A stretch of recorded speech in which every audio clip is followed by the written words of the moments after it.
Well, ladies and gentlemen, welcome back to another episode of the Checkers or Records podcast. Now, you may see something pretty different with this video. You cannot see neither me or Adam's or anyone's face, I should say. By the way, I am here by myself today, so this is a one-man band show. It is just going to be me today, ladies and gentlemen. It's going to be quite weird considering I have no one else to talk to, but that's just a part of it. It happens, and it's just a part of the deal. It's just one of those things. Adam couldn't make it today. He couldn't. He was busy at the moment. So this is probably going to be our new format moving forward when it comes to the show. If you guys have followed us on Instagram, you will see that this new format came out. And yes, I have misspelled Adam Schwab's name when it came to his little at. Those are the ats of our Instagram, as you guys could see on the screen right here. So so let me know what you guys think of the new format. So it's gonna, I'm starting to like it. I'm starting to like the new, not only the new format, but the new branding as well. So, welcome to episode 6 of the Checkers or Records podcast, ladies and gentlemen. I am Carter Leonard, and I will be pretty much your person of the day. Like I said, this is a one-man band type of thing going on right now, and, it may seem awkward at times, but I am here to deliver everything that's been going on. And so this past weekend, it was the Las Vegas races. It was NASCAR's trip to Las Vegas this past weekend. All 3 touring series went there. Trucks on Friday night, Xfinity on Saturday, and we had the Cup Series race, of course, on Sunday. So I'm gonna go race by race through the weekend, like I would normally do. I'm not gonna talk about the Truck Series a whole lot as of now, because if you watched, we obviously know who won that race. It was Kyle Busch. I mean, anytime when he straps into a truck, he's gonna win. Well, not every time he's gonna win, but he's always gonna be the threat to win, and he did, and he won at his home track. So, yeah, Kyle Busch kind of, the Truck Series master, of course, the all-time winner in that series, so, it's no surprise to anyone. The Xfinity Series, on the other hand, I have a lot to talk about, and mainly is about the finish of the Xfinity Series race when it came down between the 16 of Chandler Smith and the 21 of Austin Hill. Austin Hill was victorious for the second time this season. He has won 2 of the first 3 Xfinity Series races. He won the season opener at Daytona, and he's finally won on a track that's not even Super Speedway racing. He said after the Daytona that he wanted to win on mile and a halves and short tracks, mile and a halves and short tracks, and well, he finally got his wish. He was not the dominant car all day long. That happened to be the 16 of rookie Chandler Smith, who was coming off a top 5 finish at Fontana and looked like that he had some speed. And that 16 car did have some speed. It was kind of a back and forth day for Chandler Smith, if I had to be quite honest, because there was points where he would be leading, he would be up at the front, he would be, racing, leading, and doing his thing, and then there would be times where he would kind of fall back. There was even points where he had pieces of debris on the front of his nose, which kind of, as we know, which will slow down the car's, aerodynamics, and that's obviously something that we obviously don't want. But regardless of that happening, Chandler Smith did find his way back up to the front, and it looked like for the last several laps. Now, mind you, I actually did not see the finish of this race. I actually had to leave early. I had to go run some errands. So this is coming from a personal standpoint. I did not see the finish of the race until someone texted me, which one of my good buddies, who's a racing fan, texted me, and well, I had to backtrack for a second. I left with probably about 16 to 15 laps to go, I think, and Chandler Smith was still leading at the time. And I honestly thought that he had it wrapped up. Now I'm ashamed that he didn't. That I think that was probably not going to be there to see his first win, because I'm a big Chandler Smith fan. I was a big fan of his in the Truck Series last year, so I was really excited to see what he was going to do this year, and it looked like that he had it in the bag.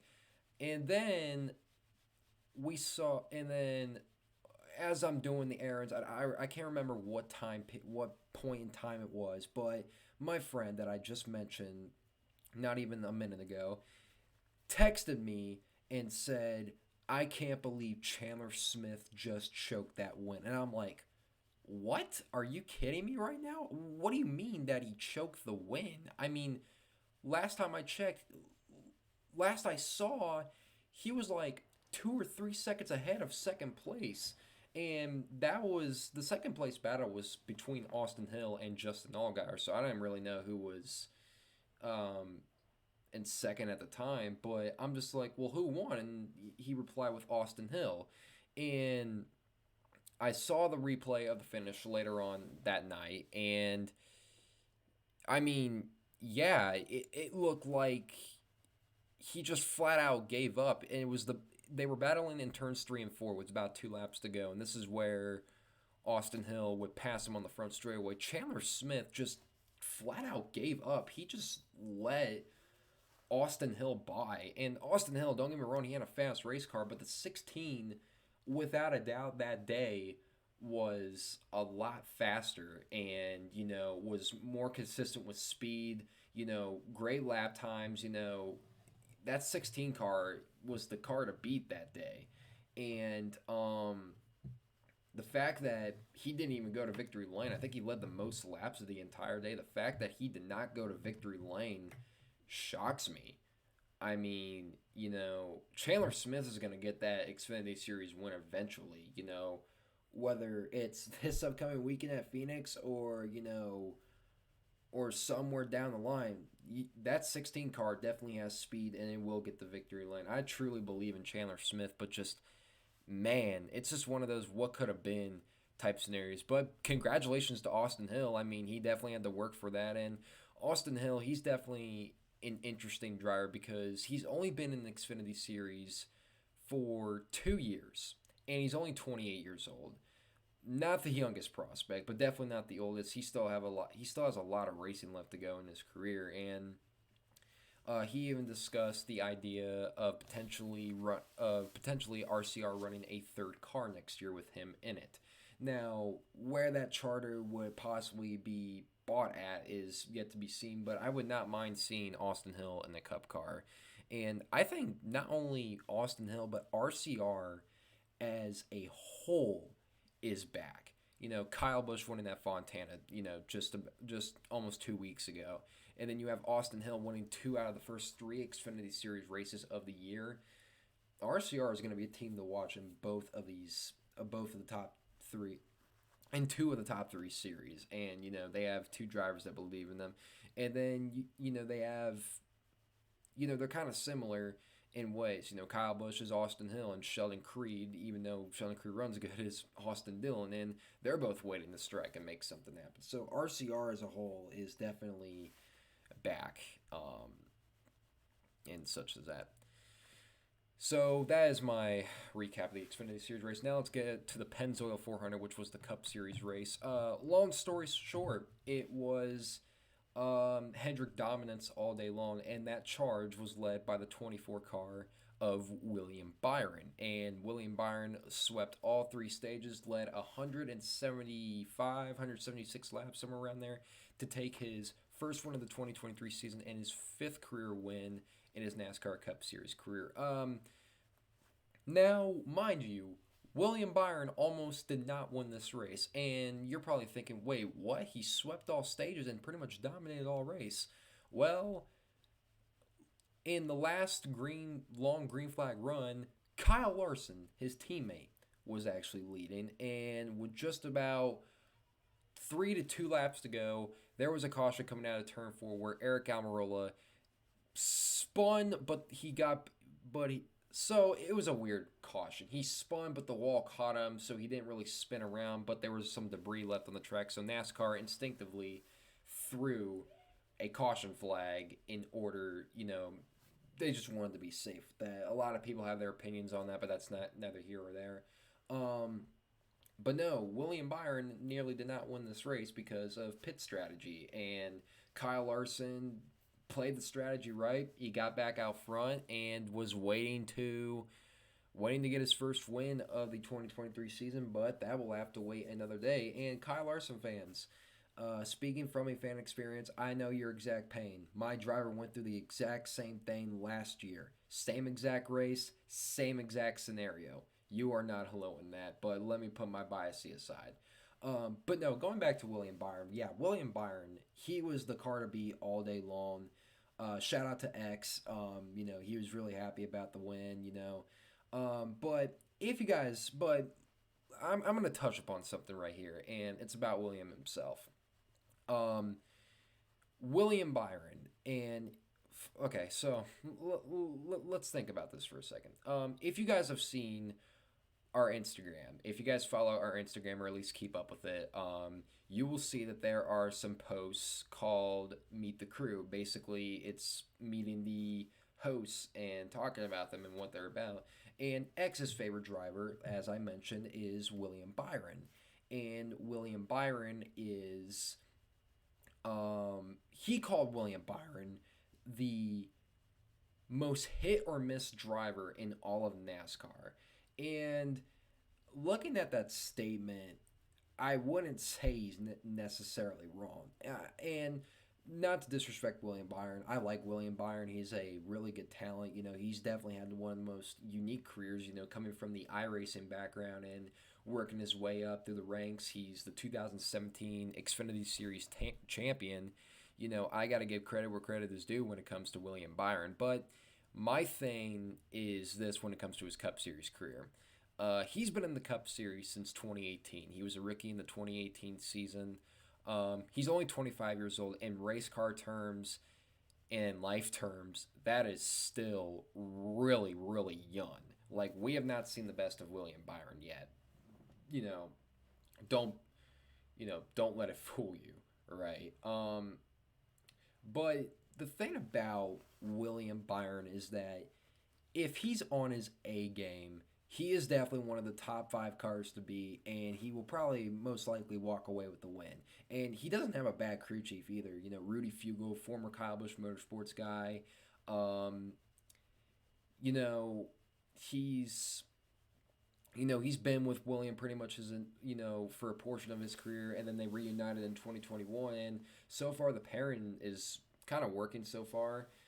They're able to win races, that's for sure. And, this past Sunday was no different. But going back to William himself, and it's like the iceberg said, William Byron is probably the most confusing Cup Series driver. And it's not wrong. One hand, William Byron could be on his complete A game, where he's probably sweeping stages and leading laps and probably winning races. The other side of William Byron is the inconsistent side. And we saw that a lot. And we actually saw both sides in the 2022 season. The first 10 races of the year from Daytona to Talladega, William Byron won 2 of those races at both Atlanta and Martinsville. After that,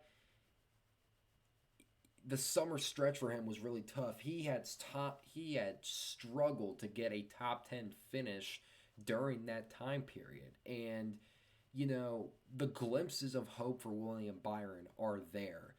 If he's on his A game for majority of the season, it could be really dangerous because he's a fantastic race car driver. He can definitely get it done if given the right opportunity and the right car and, just overall speed in general. The only thing that I have a problem with is that can they stay consistent? And that goes for a lot of teams as well.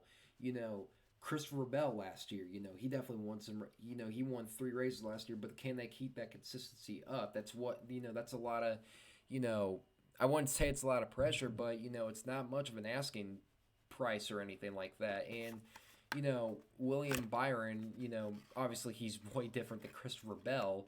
Um, you got to keep the consistency up. You got to keep scoring top fives. You got to keep scoring top tens, and you could definitely get some wins. You definitely have that check mark down, but you got to stay consistent with it, and that's all I'm going to say. So, but anyways, not saying William Byron didn't deserve the win.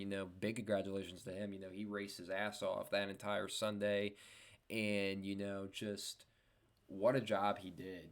It's just I can't wait to see what he can do later on in the season. Hopefully, it is a a big a hopefully it's a career year for William Byron is all I'm gonna put it. And you know anything short of that would be an extreme disappointment. That's pretty much all I have to say about it. I know I keep drawing to a blank to you guys a few times in this episode. I do apologize. It's been a slow day for me, so bear with me here. But yeah, that is the weekend recap of the races events when it comes to Las Vegas. Going into the ratings for this race, we don't usually talk about ratings on the show a whole lot, which I think that's something that we should be doing a lot more. And ratings for this race were down 12.2% from last year.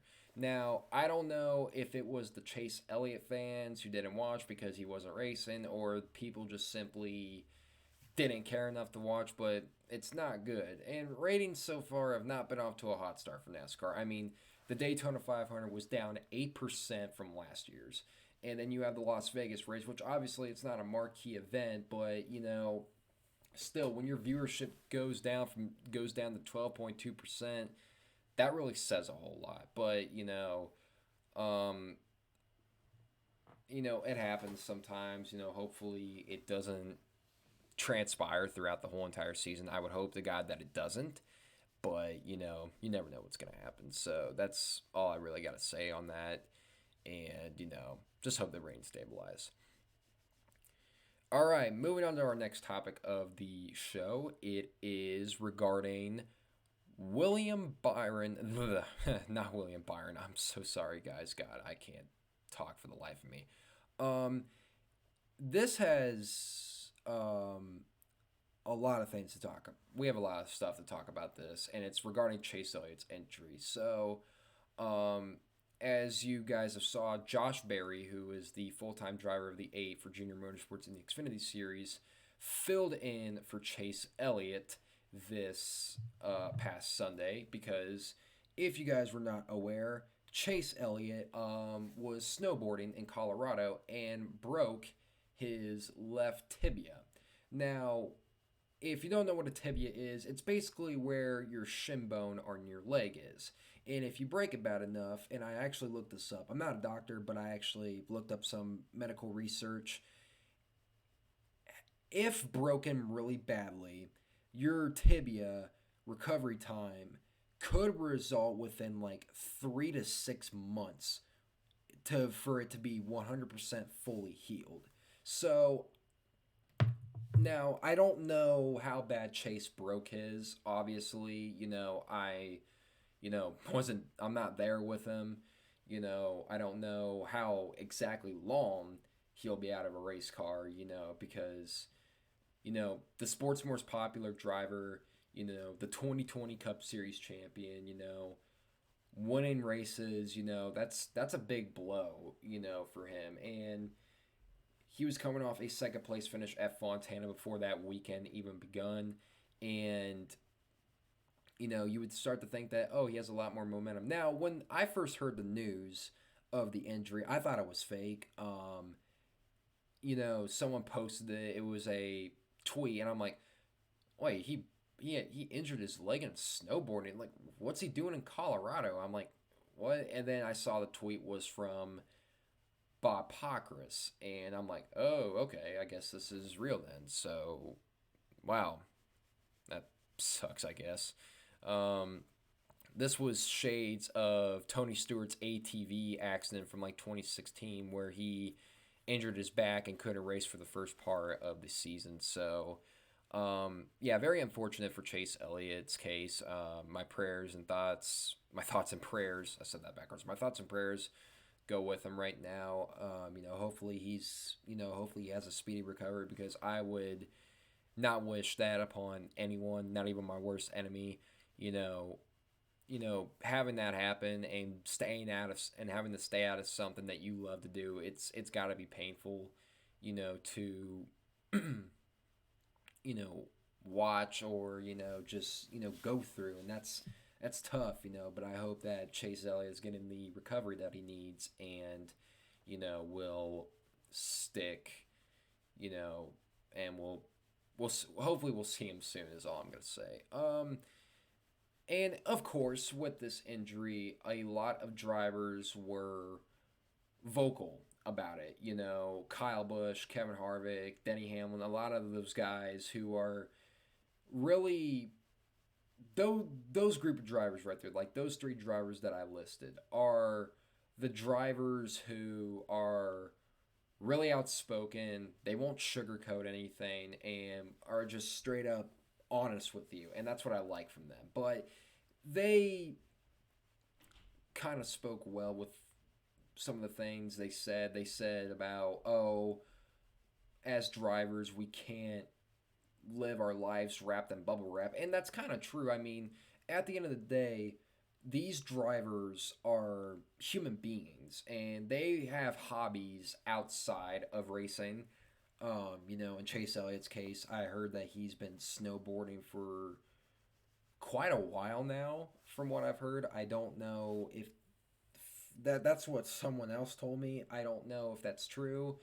But back on track for a second, drivers are human beings, and, obviously some contracts, are gonna permit you for some things. And this doesn't just go from NASCAR. This goes for every sports league, period, whether that's the NBA, the NFL, the MLB, the MLS, all that type of stuff. When it comes to signing contracts, they're going to talk about things that you can and cannot do, whether you're permitted to do it or not. And I can understand why Joe Gibbs was kind of concerned about Christopher Bell dirt racing, because dirt racing and stock car racing, they're both dangerous, but dirt racing, it's had more recent deaths than stock car racing itself. Now, I'm not saying anybody's going to die in dirt racing. That's definitely not what I'm saying. But obviously, Joe Gibbs cares for the safety of his drivers, which obviously is not a bad thing. But at the same time, that's something that Christopher Bell loves to do. Christopher Bell, fantastic dirt racer.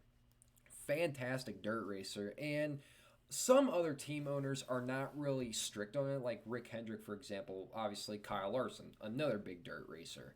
And, he runs about, like, I don't even know how many dirt races a year, but that's something that he loves to do. That's something that he likes to do outside of being in the 5 car. And, that's something that, those two examples right there, drivers like to do stuff, outside of, whether they're not in a stock car or not. I don't know how many team owners are looking at Chase Elliott's injury and going, we may have to start policing this a lot more, and we may have to start, like, trying to tell these drivers, hey, look, we want to keep you for a long time, but we don't want to risk anything. I understand that's what you like, but we don't want to risk anything. Like, it's just a very, as I would call it, a sticky situation, because, you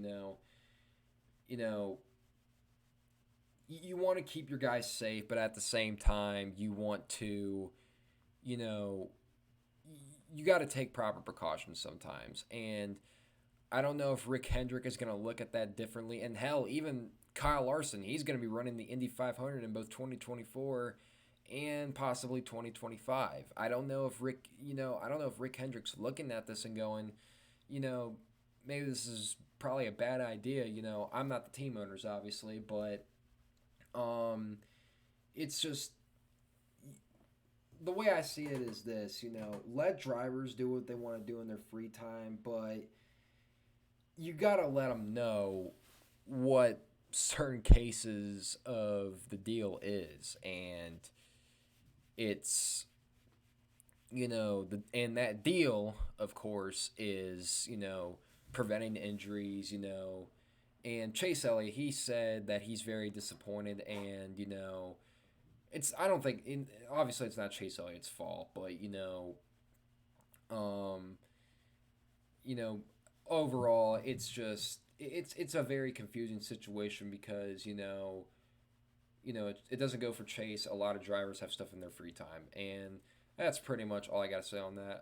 Hoping for a speedy recovery for Chase Elliott, and we do have the drivers who will take over for the 9 car in the next several weeks, but we'll get to that in the breaking news segment of the show. So um, that's pretty much all I have to say about Chase Elliott's tibia injury. Hope he gets well.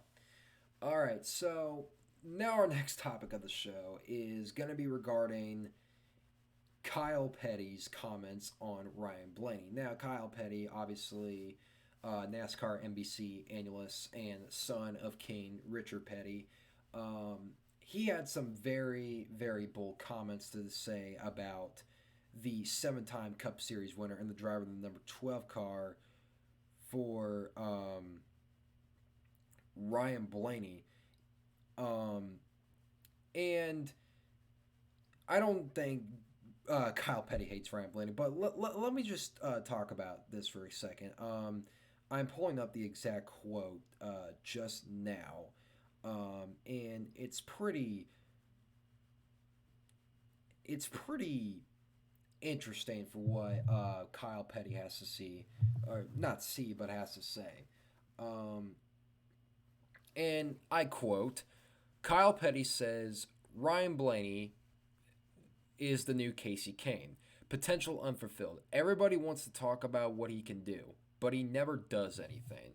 Very bold comments. Now, I've seen a lot of people on social media react to this, and, I've seen comments like, oh, Kyle Petty has won the talk, he didn't, he's won basically the same amount of Cup races that Ryan Blaney has won. Kyle Petty won 8 Cup races in his entire career. Now, Kyle Petty was not a terrible driver by any means necessary. Obviously, I grew up in the later portion of his career, so I didn't really get to see. Obviously, I wasn't born in the late 80s, early 90s, so I didn't really get to see what he was truly made of. Not the most dominant driver, but definitely a solid driver, a very serviceable driver. But his comments calling Ryan Blaney the new Casey Kane is very, very interesting. Now, Ryan Blaney, 7 career Cup wins so far, is not something to be mad about. Ryan Blaney, I believe, is 28, 29 years old. He's definitely trying to enter he's going to enter the prime of being a race car driver eventually. He's tiptoeing near that. He's creeping towards it. We have yet to see the best of Ryan Blaney. And here's my thoughts on Ryan Blaney. And this goes, this is completely from a fan's perspective. This is what I think. Ryan Blaney, definitely a race-winning driver, but not a championship-winning driver. I'm sorry, I've said it. I don't care what people say. This is my show. I will do what I want. But no, in all honesty, a lot of people, and I've seen a lot of people make predictions, those little prediction videos that you'll see on YouTube, and they will say, oh, Ryan Blaney's going to win the title. I feel like this is his year. I understand that's your prediction list, and you're entitled to your own opinions on what you think is going to happen, but this is where facts over opinion come into play, especially with that statement. What has, besides winning races, Ryan Blaney, in my opinion, has not shown like that explosiveness. Yeah, good wording, Carter. He's not shown that explosiveness yet. Like his best season up until this point has been 2021, where he actually scored 3 wins.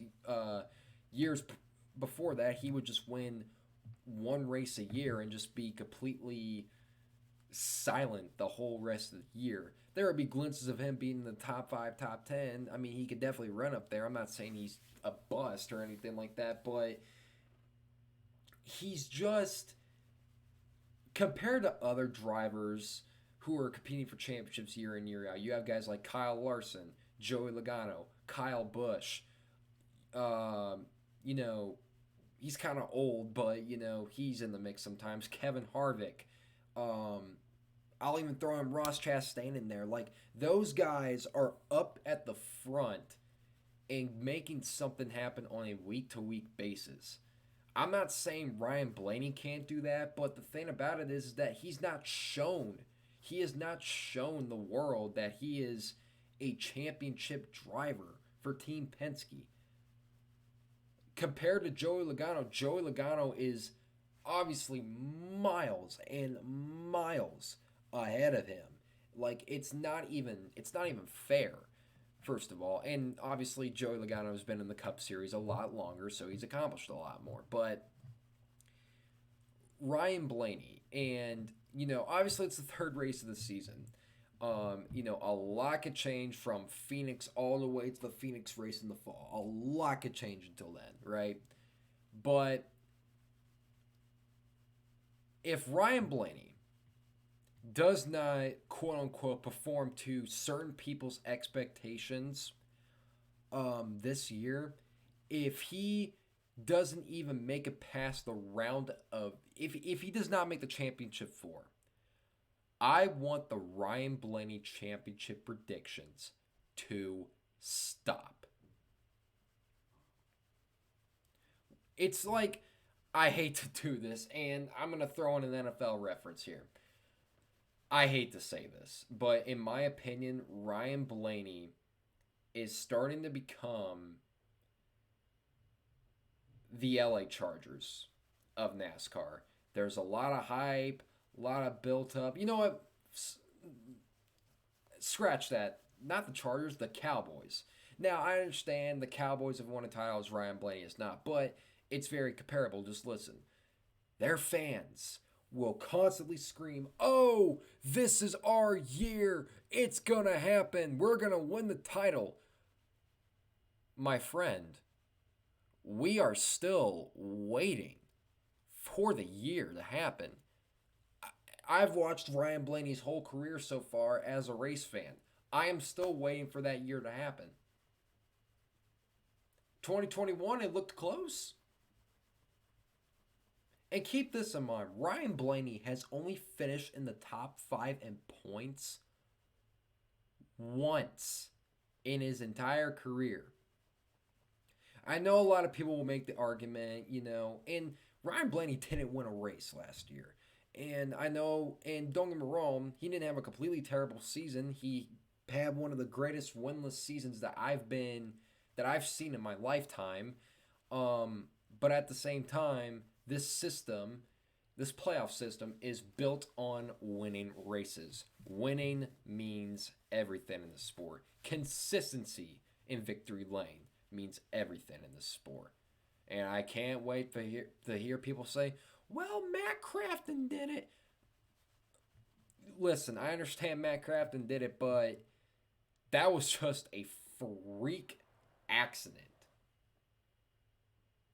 Like, that was a complete freak and total accident on, a lot of that race itself. But this ain't about Matt Crafton. This is about Ryan Blaney. Now I understand. Now, going back to Kyle Petty real quick. Yes, I understand Kyle Petty is probably the last person to judge or critique a driver's, saying of, "Oh, well, he hasn't done anything. He's not a championship contender yet." And he didn't do much in his entire career. Now, I'm not saying everyone was expecting Kyle Petty to be like his dad and go out and win 200 races. But, he didn't really live up to expectations either. But when it comes to his opinion on Ryan Blaney, I can't say that he's wrong. And I know, like, I don't hate Ryan Blaney. I think Ryan Blaney is a really good driver, but I don't think he's a championship threat yet. I have not seen anything out of Ryan Blaney that can really convince me and a lot of fans around me to say, you know, this guy, he's definitely going to be the car to beat this year. Like, not yet, at least. Like, oh, he's up next for a championship. Really? I don't think so. Like, if you ask me, I don't really think that he's up for a championship as of now. I mean, like I said a couple minutes ago, the season could drastically change from this weekend all the way to Phoenix in the fall. But until then, I stand by my opinion and say that Ryan Blaney has not really done anything spectacular. I mean, he's nearly won a Daytona 500, but nearly is not good enough in this world. You either get it or you don't. It's just plain and simple. Um, I hope Ryan Blaney wins the title. I would love to see Ryan Blaney definitely hoist up a trophy and prove everybody wrong. But until then, I'm still sticking with my opinion and saying that Ryan Blaney is not a championship threat. Race winning threat. He can definitely win races and make the playoffs. Championship threat. You're gonna have to work on that part. So Kyle Petty, he's wrong, but he's right. If you want my, like, it's weird to say it because he's like, this ain't the first time Kyle Petty has been excuse me, this ain't the first time Kyle Petty has been hypocritical in his life, but at the same time, he ain't wrong. I mean, regardless if you're a hypocrite or not, I mean, I don't agree with most hypocrites in my life, but what they're saying about a certain someone can definitely be true. So, uh, yeah, Ryan Blaney, definitely a diamond in the rough. And comparing him to Casey Kane, I forgot to mention about that, but comparing him to Casey Kane is actually a really interesting comparison. I mean, yeah, Casey Kane, he did win 18 career races, which obviously that is something that most Cup drivers that have raced in NASCAR can't really say that they did. Like, obviously Casey Kane only won like one major crown jewel event, and that was the Coca-Cola 600 back in 2008. He never won a title. He never won a Daytona 500. Definitely not a bad driver. Really solid driver to watch week in and week out. But compared to other drivers, at his peak and prime performance, there were definitely better drivers at that time. Um, but yeah, it's truly a comparison. I take the Casey Kane comparison as a compliment. You know, Regardless if Casey Kane's unfulfilled or not, he accomplished something that a lot of drivers can't say they didn't, and that's win 18 Cup races. So obviously Kyle Petty once again not wrong, but not right either. So that's my opinion on the whole thing, and we are almost at 40 minutes. We are at 38 minutes and 53 seconds of this video. Definitely, it may seem like to you guys that it's probably a condensed down video. I hope that it isn't to you guys. So, just throwing that out there as well. So now we are going to get into the breaking news segment of the video. This is where all the news of NASCAR in the world of NASCAR currently breaks. So, we're going to go news by news segment, talking about certain topics of the week, and I'm going to give my opinions on it. Not weird, because, obviously I'm the only one here. First up, Kimi Räikkönen is returning to Project 91, and he will run the 91 Trackhouse Chevrolet at Circuit of the Americas, which is the sixth Cup race of the year. Great to see Kimi Räikkönen back and doing another race. I was certainly questioning if his Project 91 race that he did at Watkins Glen last year was kind of a one-time thing. I was really questioning, if he would ever want to do it again. And Kimi Räikkönen is back, and he's going to do it again. And Project 91 looks to be entering several races this season. So we will see that Project 91 car within the Cup Series once again. So I definitely like the Project 91, car. Really good job by Justin Marks and Pitbull for bringing international drivers in. So that's really cool to see. Glad to see Kimi Räikkönen back. And whoa, okay, breaking news during the episode. And it regards another F1 driver.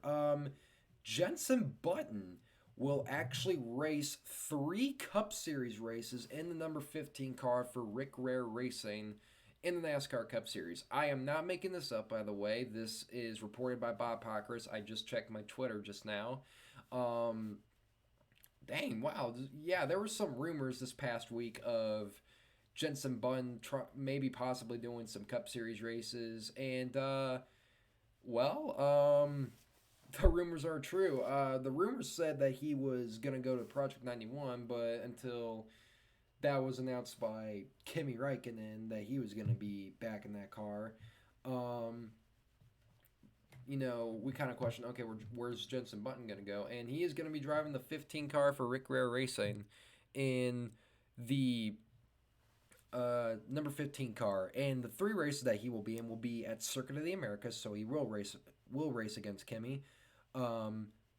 The Chicago Street Course and the Indianapolis Road Course. So all 3 Cup Series races for him will all be on road courses. So that's very cool to see. Former F1 world champion Jenson Button, man. That's, I've heard of Jenson Button before. I actually used to watch McLaren's YouTube channel back in the day. They used to have I don't know if people know what these were. They were called Tuned, which were little cartoons of not the Mercedes, the McLaren drivers at the time, who were Jenson Button and Lewis Hamilton, and they were little cartoons, and that's how I got introduced to those 2 world champions. So that's pretty cool to say, at least. So yeah, definitely cool to see Jenson Button get back into, not get back into, but try out NASCAR for a little bit, see how he likes it. We're starting to see a lot more, international drivers starting to get into the sport. So, who's next? Daniel Ricciardo, we're knocking on your door, buddy. I know you want to do it. But yeah, that's really cool to see. Coming out of Kyle Busch Motorsports today, William Byron will run 3 Truck Series races in the number 51 HendrickCars.com Silverado. Yeah, HendrickCars.com on the number 51 truck. It actually doesn't look like a bad scheme. Now, for people wondering what the scheme looks like, it's the typical, Ricky Hendrick, scheme, obviously. And I understand the moral behind it. Obviously, rest in peace, Ricky Hendrick, because that was his scheme when he ran in the Truck and Busch series back in the early 2000s. But eventually, you're gonna have to move on from it. I know it's Rick Hendrick. I know he's the dad, and the dad's always right. But when it comes to NASCAR paint schemes, you gotta have some sort of variety. That's why I'm so happy when Larson brings out the Valvoline scheme, in certain races. I love that scheme very much. I'm getting off topic by talking about schemes. But no, William Byron will run 3 Truck Series races at Kyle Busch Motorsports. The Kyle Busch Motorsports schedule consisting of him doing 5 races, Kyle Busch, Jack Wood doing majority races, and now William Byron filling up the 3 races. Now, there are 2 races left on the Truck Series schedule where the number 51 does not have a driver. So before that, it was 5 races, and William Byron took up 3 of those races. Now, obviously, it's nothing new to see William Byron at Kyle Busch Motorsports. I mean, he was a former driver there. He was a Toyota development driver. The three races that William Byron will run are Bristol Dirt, Darlington, and he will also run North Wilkesboro for the Tyson 250. Yeah, Tyson Chicken Tenders 250. Yeah, yummy. God, I keep getting off track, man. What is wrong with me? But yeah, really cool to see William Byron, get some truck starts. So, best of luck to him with that. Also, some news regarding the one of NASCAR's big and primary sponsors, that being Xfinity, obviously the sponsor of the NASCAR Xfinity Series. There have been talks of, well, not necessarily talks, but Xfinity has been in a 10-year deal now, and their final year of the deal is 2024, and they do not know whether or not they want to renew their contract with NASCAR and continue with the title of that series. I wouldn't say it's major news. I don't think it's that big of a deal. However, Xfinity has definitely played a big part in NASCAR. It's definitely, it's been the leading role in that series. I mean, it's been the major title sponsor. I mean, they are definitely getting a lot of sponsor time. I mean, at least every driver that you have seen in interviews will at least once will say, I hope this car is as fast as Xfinity 10G. It's like every Fox or NBC interview that you will see during the weekend, whether it's practice or qualifying. They're like, I hope my car is as fast as Xfinity 10G. Like, that's sponsor placement right there. That's really, really genius. And I want to know how fast Xfinity Internet is. I'm not a user of that. But, NASCAR is relying on 4 primary sponsors, which is Busch, Coca-Cola, Geico, and Xfinity. That is one of the 4 major sponsors of this sport. And hopefully they renew their deal because they have played a big part in racing. So, very interesting tidbit right there. That was reported by Adam Stern earlier in the week, I should say, not earlier today. But yeah, so that's pretty interesting to say the least. And that concludes our news segment of the... Oh, actually, one more thing I forgot to cover. So regarding the 9 car for Hendrick Motorsports, Josh Berry will continue to run the ovals for the number 9 car. And when we get to COTA, this is a bit of a surprise, and I wasn't expecting this. IMSA racer Jordan Taylor will run the 9 car at Circuit of the Americas. Now, that's something I was not expecting. Josh Berry, I kind of expected him to run the ovals. That was a pretty well given, type of thing. La la la la la, that and that. But then I'm like, really? Jordan Taylor's coming to race a NASCAR Cup car? I mean, that should be interesting. I don't really have a big, background in IMSA. I have heard some names from there, but Jordan Taylor is one name that I am very, very familiar with. I've heard about him, and I just think that's really cool that he's going to get, a chance to run a NASCAR. Again, bringing more unique drivers into the sport is what's going to probably boost popularity up. Not what it once was, but, it's definitely popular. It's definitely a popular move, I will say that. So, happy to see Jordan Taylor get that opportunity. So, all right. Now, that concludes the new segment of the Checkers or Wreckers podcast, ladies and gentlemen. So, that concludes the segment. We are at 49 minutes and 11 seconds into this recording. We are getting down to the end of the episode.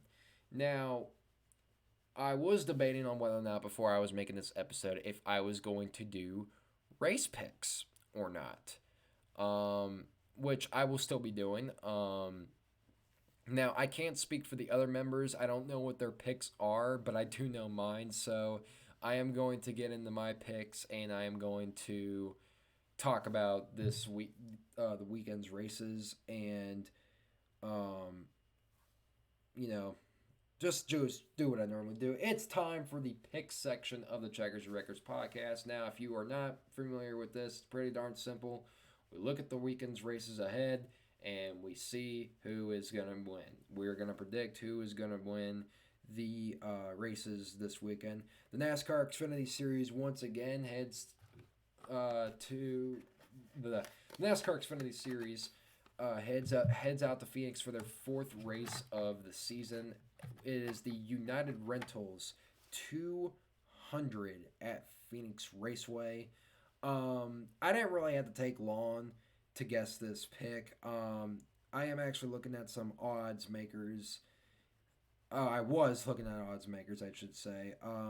But one driver that really came to mind for me, and it was pretty darn simple on who I wanted to pick, and that is Justin Allgaier. First of all, a winner there in the Xfinity Series.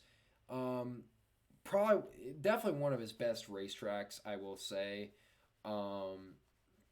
You know, it's just, it's a pretty simple pick. I'm not going to go balls to the wall and say, oh, Parker Retzlaff is going to win the race, which, I mean, I am a Parker Retzlaff fan. So, yeah. But, no, I'm going to go with Justin Allgaier. I think this is going to be his week for that 7 team to get going and, get in the victory lane, get their first win of the year. So that is my pick for the Xfinity Series. The Cup Series race, on the other hand, was pretty. This one took me a while. For the pick. It's a. Phoenix is a very unique racetrack, and it is the United Rentals something 500. I actually forgot the title of the rest of the name. I know it's United Rentals, but I forgot the rest of the name. God, I can't. I don't even remember the name of it. It is the United Rentals Work United 500. So, 312 laps at Phoenix Raceway, short track racing, and this is the first track that we will see the new short track package on with a 2-inch rear spoiler and the underbody modifications. One driver being vocal about it was Christopher Bell. He during the off-season test saying that the cars felt way more better. It felt better racing wise, and we will put that to the test. And we're actually getting a 15-minute practice session to test out this new package. So basically, it's a huge ass testing session for any drivers who like practice. Hint, hint. Kyle Busch will definitely like this. Just joking around. But 50-minute practice sessions, gotta love them. You got plenty of time to work on your stuff. But it's also this practice session is for learning. But back on the pick subject. I didn't want to be too blatantly obvious or blatantly, simple like I did with my Xfinity pick because, like I said, Allgaier's a winner there, so it's pretty simple. But I don't know what it is, but I just think that number one car for Team Trackhouse Racing is just waiting to break out. It's had speed so far to begin the year. Team Trackhouse as a whole, both their cars have finished, have had top 10 finishes this year. Both top 5 and top 5 finishes so far this year. But, one of those cars is just waiting to break. And Ross Chastain, a runner-up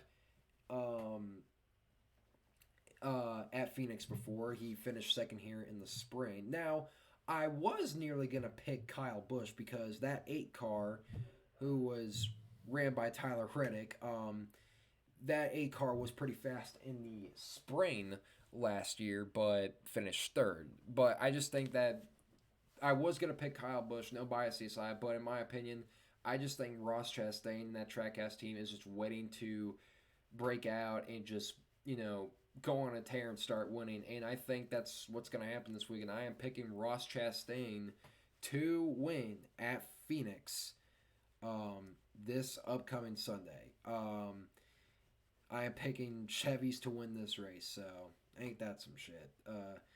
But hey, I root for a Chevy driver, so it's all good.